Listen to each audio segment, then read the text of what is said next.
I'm so excited to train with you. Today we have our upper body program going on, so before we start, we always want to make sure we're stretching.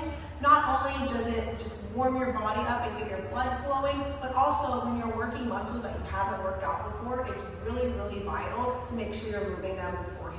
So I like to start with some dynamic stretches with your arms since we're doing upper body, and maybe some shoulder rotation. So I'll do a few exercises that you can repeat, or you can just use the provided ones in your worksheet. So we'll start with some dynamic stretches when it comes to swinging arms. So have your arms at your sides like this, and we'll just swing just as loose as you can be. You want to be as relaxed and loose as possible when you're warming up.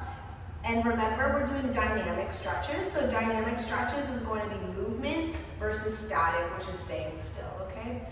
So instead of like this, right, we're gonna kind of rotate our arms. So let's go like this way. I think this is what, forward? And then let's go backwards.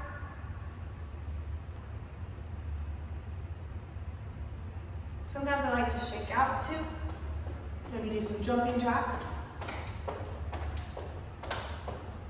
Another good stretch, dynamic stretch, will be your head roll, so making sure we're going forward, and back down.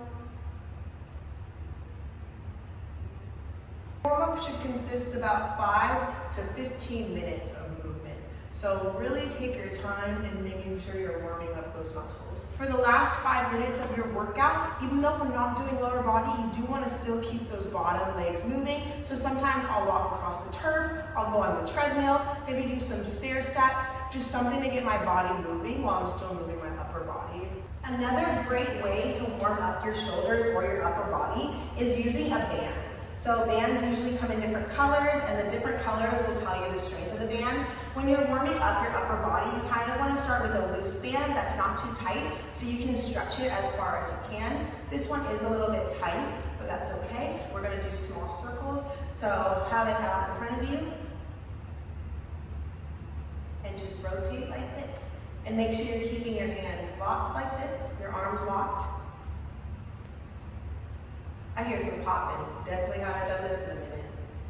If you don't have access to a band like this, you can also use a bar or a rope or something else that you can hold in front of you with 2 hands, and that way you can stretch. The right way to use this band is stretching from side to side. So remember, our body not only does push, pull, and hip hinge, we also do side to side. So going down here, and having this up here will kind of give you that stretch. It feels really good. The other side, and make sure you're breathing as well when you do this. My favorite stretches, I would just like letting my whole body just kind of like fall on the side. Nice. Okay, now that